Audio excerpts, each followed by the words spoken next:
Who was recording him?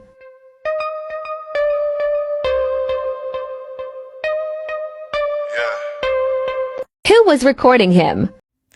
Now, guys, I'm back, and I'm back on this Dolph case. Yeah, a lot of y'all probably wonder if I'm a Dolph fan. Yes, RP Flipper, because how they took him out, it was wrong. And I feel like a lot of people is trying to stir the narrative because, of his so-called alleged killers. I don't believe Straight Drop them actually killed Dolph. I believe a certain particular person that had vengeance against Dolph and inserted himself in this beef killed Dolph, okay? Because there's no way he leave the gas station in his camel car knowing everybody gonna spot him. He go to Makita's. Don't forget, Makita's not that far from the dang gas station. All right. Then he get all whatever shot up and whatnot, whatever. They able to leave scot-free, no nothing. Then all of a sudden, just miraculously out of nowhere, we get Dolph's security, aka Dolph's brother. Now I got questions. Where was he? So you telling me Dolph was in the cookie shop all by himself? And if he was, why wasn't you, Marcus Thornton, on standby? Looking out for Dolph. All right. Yeah, Dolph feels safe in this city, but still, you're security. So that's why I don't believe, guys, that Marcus was trying to shoot out Justin and them. I don't believe it. I just think that was just, all with the plot. This man got some explaining to do. We haven't heard from this man. We haven't heard anything that he said. What's going on? This is your brother. He haven't came out and said anything. So I believe Dolph was put in Makita's the night before. I actually believe Dolph was taken out the night before. There's no way this man coming from the gas station, all right, knowing everybody know this man's car.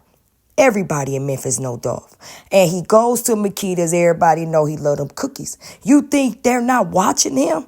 Okay, guys. So that's why I feel Makita's cookies, Raven and her family has something to do with this and setting Dolph up. And then on top of that, okay, when you look at Makita's window or whatever, the front of the shop, look where the bullets was aimed. That's all lore. Dolph was a tall man.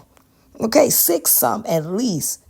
And then when you hear his autopsy, when you read the man's autopsy, he been shot in the head, the temple, the neck, the arms, the back, all that good stuff, the wrist, the left abdomen, y'all, the right chin, all this. How is this man shot in them particular areas, like from the front, when Straight Drop them is outside? So you telling me Dolph literally turned around, watched them come up, and then try? No. And then his brother allegedly was there on the scene and let all this go down, and then wasn't able to shoot out not one tire, not shoot out one window, not shoot out a wrist on one of them boys, nothing. You're security. You supposed to protect them, okay? So that's why I feel like the brother has something to do with it. But I'm going to let y'all listen to this, a reason why I feel like Makita's played a role. And what I mean is Raven, they got Dolph the night before. Listen to this.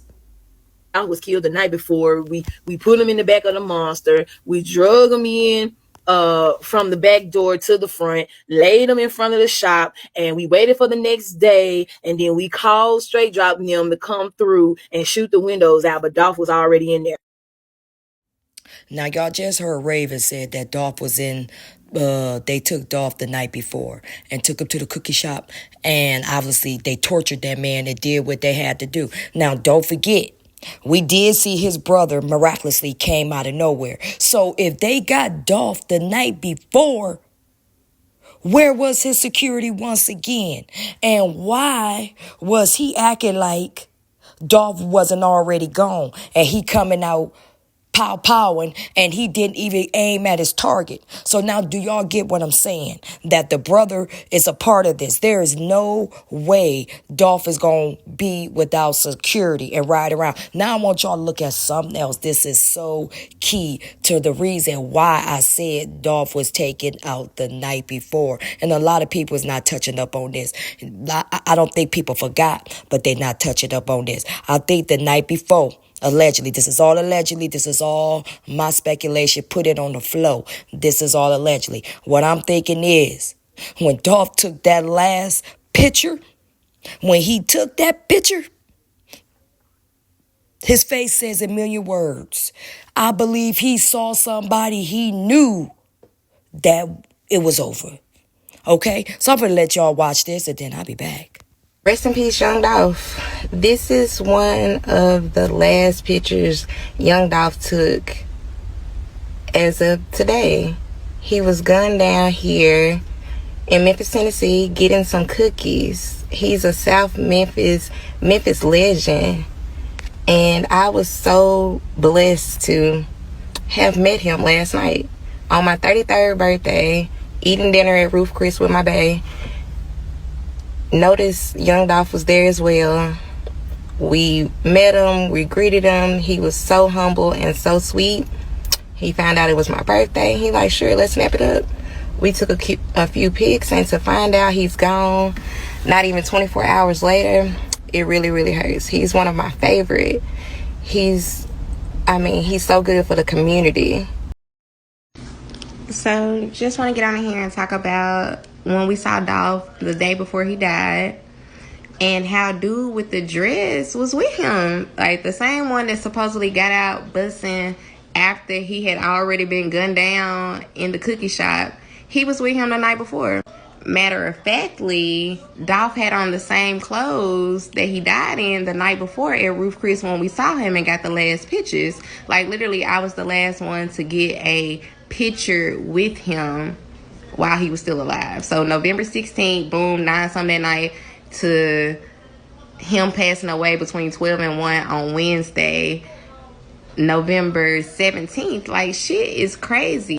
When we walked up on Dolph at Roof Chris after having dinner or whatever, I mean, dude with the dress was there, and he wasn't acting like security. Like, Dolph had a bag with him that he was carrying himself. The other dude with the dress, the one that got arrested, that jumped out with the Draco, busting after. Like, I have so many questions because he was not acting security-like when we were able to walk up on him. Like, yes, I had on a dress and heels and my boyfriend had on his little bow tie, but he didn't know who sent us. Like, he didn't know who was there. Like, he just let us walk up on him. So we were wondering, like, is dude homie or security? I mean, shit was mad weird. We took the pictures. We met him. He was telling us he was here for the turkey drive and he appreciated us supporting him. And, you know, when we walked out, the parking lot at Roof Chris was empty.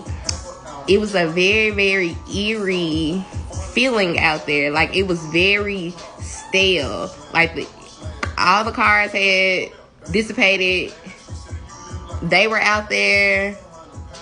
You know, I heard Dolph say, you know, it's Young Dolph, nigga. Like, we walk onto the car, we waving, saying bye, good night. And the first conversation, as soon as we got in the car, is like, what was up with security?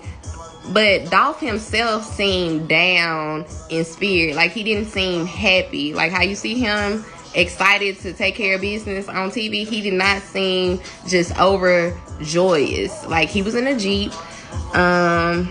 Like I said, when we went outside, they were out there by the cars, but the parking lot was empty. So I'm thinking, like, when old girl made the video showing him at the gas station prior to him going across the street getting killed, I'm gonna try to put a screenshot of dude with the dress that was there.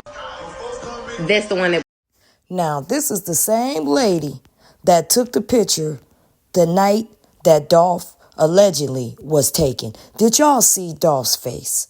I feel like when he was taking that picture, it was someone right there. He knew that it wasn't no coming back. Dolph knew that was the end. Look at that man's face. Look at his face. And don't forget, guys, now for the bust the bubbles. This same girl that's talking and saying that she took the picture with Dolph. Do y'all know that allegedly her boyfriend is a kidnapper? Yeah, I said that, a kidnapper. She was the same girl on the news, talking, and her boyfriend is a known kidnapper. Yeah, guys, all right? And then also she's saying Dolph left in the Jeep and the parking lot was empty. Him and security was in the parking lot, okay? Talking, whatever, and talk about, yeah, it is Dolph. So you hear this woman saying Dolph was in with security and Dolph had on the same dang clothes. Y'all, allegedly, my opinion, Dolph did not make it out of Ruth Chris establishment, whether it was inside the building or out that parking lot. I do not believe Dolph made it out of Ruth Chris, period. It was over. He had that bag, as we see. Where's the bag at? Because I'm quite sure everybody know Dolph do his little business. You know what I'm saying? He dibbling, dabbling, whatever. He take care of the community. Everybody know, the streets know, allegedly, that Dolph, whatever, okay? On this picture, you see this man's face looking like this is it. This is it. They got him. And where was security?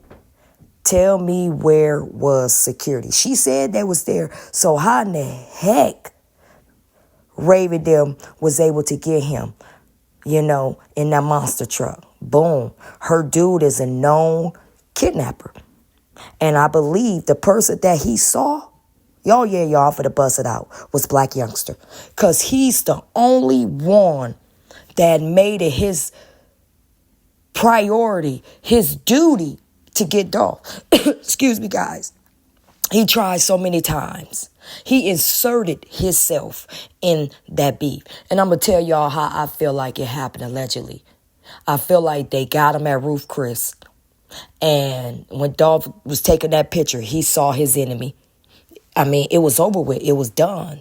Okay? Either his security was there and he was with the plan, or he was not with security. And hold on, I ain't even done. So basically, they got him.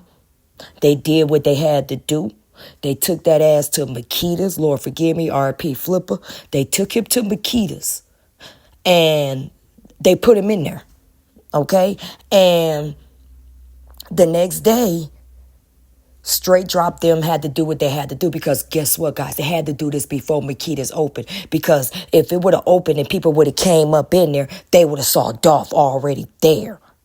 There's no footage of Dolph pulling up to Makita's. And look how far back his car is, you know what I'm saying, to the yellow bumper. His car was put there. So if she said he was in a Jeep, who in the hell went and got his Camaro and put it at Makita's? Because everybody know, like I said, if they see that Camaro, they know Dolph is in town.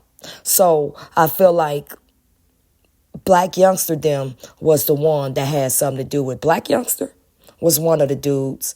And I'm just going to throw it out there, allegedly, someone that's tied to Raven that was inside of that cookie shop. Black Youngster was a part of this. I believe, allegedly, it was Black Youngster. Y'all, we all know the beef with him. And matter of fact, Dolph didn't even know this damn dude. Gotti sent Black Youngster. Well, Gotti let Black Youngster insert himself, okay? Now we see there's drama between Black Youngster and Gotti. But like I said, I believe it was Black Youngster that actually was a part of taking Dolph off. He had to. It was his revenge. He was going to get the man. All right? So it's crazy, because why would you bother this man? This Dolph did not try to take nobody out. Yes, Black Youngster lost his brother, but that was due to his stupidity. How you going to send your brother to do your dirty work? I mean, you got to be the stupidest person on the planet. Okay? And it's sad that his brother lost his life, but he was dumb too to even go do it. Why insert yourself? You don't see Moneybag in no beef. You didn't see Moneybag try to insert himself with Dolph.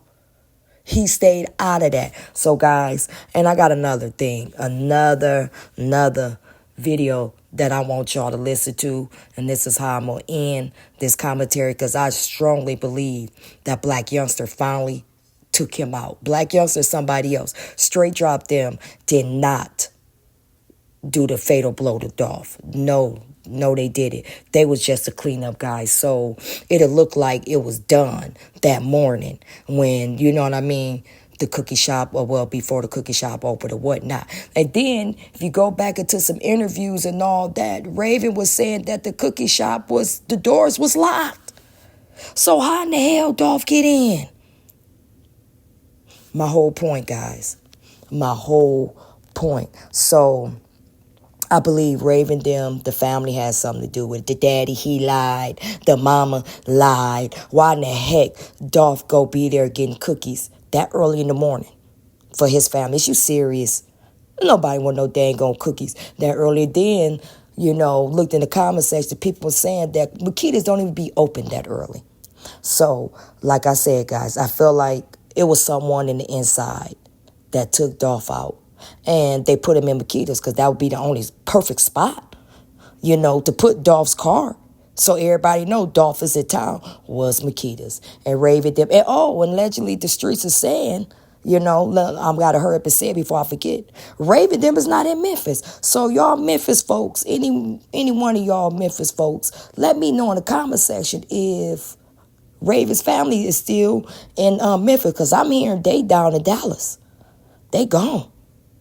Now, if you didn't have anything to do with this, why would you relocate and you got a whole business and your cookies is like, you know, famous? Who cares about the threats? The truth shall set you free. So it doesn't matter, y'all. I feel like everyone played a part. I feel like the girl Ruth Chris played a part of because her dude was a known kidnapper. I feel like Raven done played a part of because there's no way they're going to get close to Dolph. No way, no way, no way. I feel like Raven dad played a part of it too. I think it was some business and dibbling dabbling Dolph had to do, and he was meeting up with someone. And the person he was meeting up with actually didn't meet up with him. It was somebody else. And that somebody was Black Youngster. And they got him. And I don't believe his brother was with him, because there's no damn way his brother, I mean, I'm assuming if, you know, that's your family, you gonna let someone get your brother. And if you did and you outnumber, you gonna speak out as soon as you get away. So that's why I feel, hell no. Everyone was a part of this shit. Everyone, okay? Everyone. So I got another clip that I want to end with, guys. Y'all got to let me know in the comment section if y'all believe what I'm saying. This person is Black Youngster insurance agent. This is why I'm saying Black Youngster is one of them. He's tied. This man had to be involved. And don't forget that white car that them boys was in, Straight Drop them. Guess who car that was? Black Youngster's girl. Whatever, baby mama, girl. This ain't no allegedly. It was. Okay, guys, so I'm going to let y'all listen to this clip. And y'all let me know in the comment section if y'all believe Black Youngster was a part of this. He had to take Dolph out for the disrespect and then losing his brother. And he wanted vengeance. And don't forget, he's the villain of Memphis. Okay? And then you got to realize he was the only one in Memphis out of the CMG people. Out of the artists. What the hell you doing in Memphis when y'all was in Atlanta? So, all right, guys, I'm going to let y'all listen to this clip. Please like, share, and subscribe. Bye, guys. Dolph, but somebody in his crew, they ended up killing Youngster's brother. Did you know about this? Did you know about this? Okay. They ended up killing his brother. I was at his funeral, right? I mean, I was there, so I paid his life insurance policy, so I know. Okay. Youngster pissed now. You killed his brother. Gotta be pissed, right? Yo, if you're just tuning in, Youngster's insurance agent is basically snitching on Black Youngster, bro, saying that he had real funk with young Dolph, bro. So we're gonna see what's gonna happen. Basically snitched on him, saying. So let's fast forward to October of this year, because they was like, okay, we're gonna let this shit cool out, die down, then we're gonna get his ass. But Dolph was thinking the same thing. We're gonna let this shit cool down. I'm gonna get his ass. Okay. Youngster had a concert here on the 29th, I think, of October, which was a Friday, I think. Was okay. Youngster was leaving out the FedEx Forum in his truck, his armored truck. Got shot at. Got shot up over. Where's it at? When was this? Where's the truck? Where is it now? I get to that. It was downstairs this morning. Where's it now? I don't know. It's gone. It's gone. Matter of fact, when I called you earlier, You got the pictures? I don't have pictures, but I want you to see this. I wasn't gonna take no pictures, but this today's day, right? I talked to you, but he called me. You know what it is? That's Youngster. He called me. He said, well, actually, he had been calling me. He called me 2 times yesterday. He called me. Hold on, the date it happened. It happened 2 days ago, right? He called me right after it happened, about 3 something, right? Called me again at 6 something. So he's calling me, and I didn't know what was going on, right? I'm gonna get to where what happened to the truck. But anyway, October 29th, shot up the truck. He called me. He called me that Saturday morning. He said, hey man, I need you to come pick up my truck and get it fixed. I said, nigga, I ain't no damn mechanic. You know what I mean? I can't fix your truck. He was like, man, my truck got shot up. I was in it. I need it fixed. And I said, okay, I know what this means. Like, I got you. I said, bring the truck to. Well, I'm sorry. I said, what hotel you in? I'm gonna show you something because I don't want you to think I'm just bullshit. I said, what hotel? This was on the 30th, Saturday, October 30th.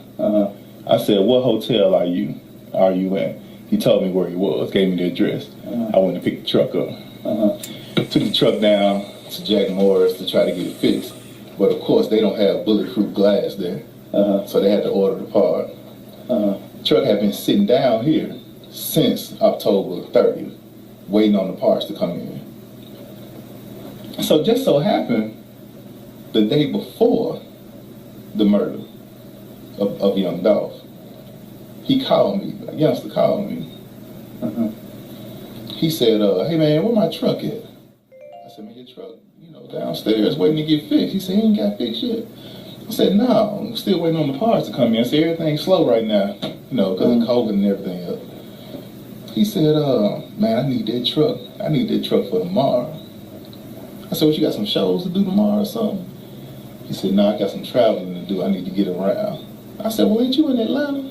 Because that's usually where he is. He said, I'm in Atlanta right now, but I can be there tomorrow to get the truck. I said, tomorrow, which was, what was that? That was the 17th. I said, okay, well, if you come tomorrow, the truck won't be ready, but you can go ahead and drive it around because the windows and stuff like that are still good. Like, you ain't got to worry about nobody shooting at you or nothing. He was like, yeah, that's really why I need it, because I don't want nobody shooting at me. I said, all right, cool. So then this stuff happened, right? And he called me at 3:15. You saw it. He said, man, where my truck? He called me and said, man, where my truck at? I said, shit, it's still where it was. I need to come get that truck, man. I said, who you gonna send up here to get it? Because I know you're out of town. He said, nah, I'm here. I said, you here where? He said, I'm in Memphis.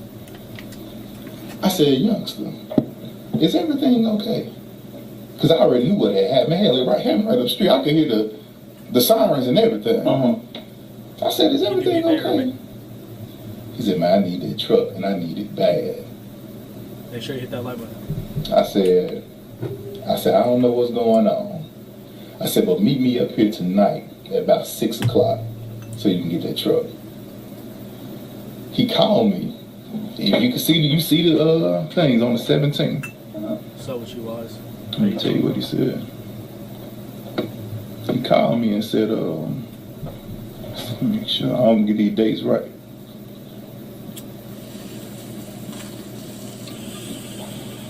Yo, 17th at 6:08.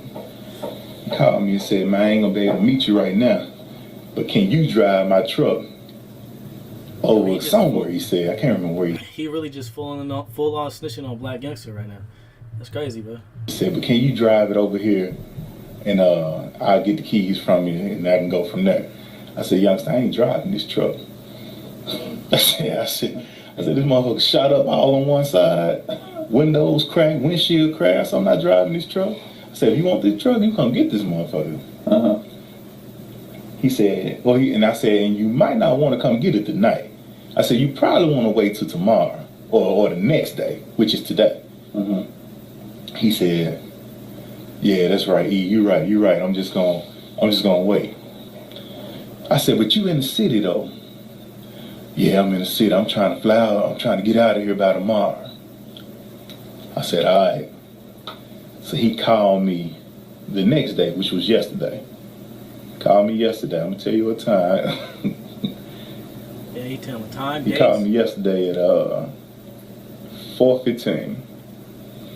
He said, man, do you think you can drive the truck down here to me in Atlanta? Because I just flew out and I'm back.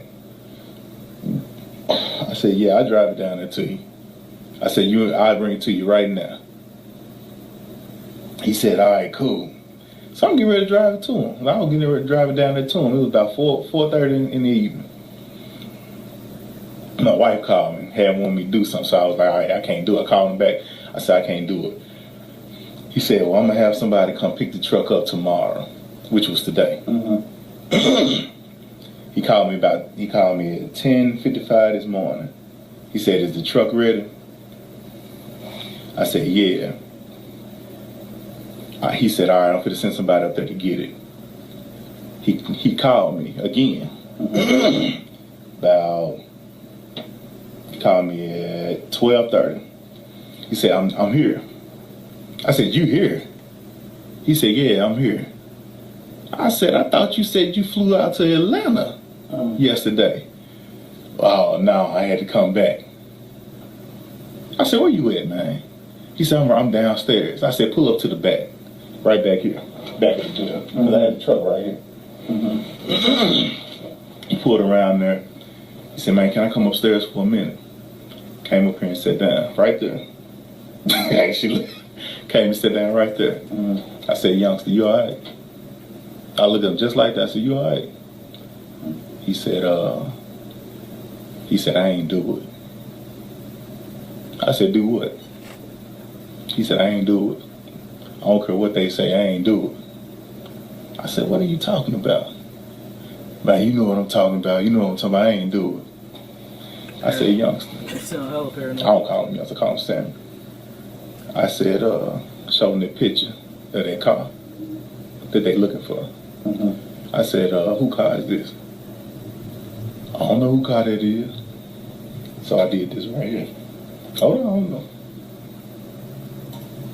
I said, you don't know who car that is? I said, is that not a white Mercedes-Benz C300 that they looking for right now? He said, man, that's my girlfriend calling the policy. This is policy right here. All right. He said, I said that ain't that car right there, that white car. Search for said, man, that's my girlfriend calling you talking about right there. Yeah, I said, youngster, are you all right? He said, man, I don't know what you talking about. I don't know nothing. I said, let me tell you this right here. You got me caught up in some shit right now. I said, that car that's in your name, that you got insurance on, that you wrecked last year when you called me and told me you wrecked it. On the side, behind on the right the passenger side? door. Yeah. Is it behind the passenger door? I think, yeah. I said, that car Ain't but two doors. ain't but two doors. Right. I And on the passenger side, you can see where it's roughed up. I said, you should have got that car fixed. You came in by yourself, you're gonna die by yourself. You're gonna be in that casket by yourself, so you can't give a damn about what nobody think. You know what I mean? Like, 'cause it ain't gonna never be a day that nobody in the world have to wake up and be you.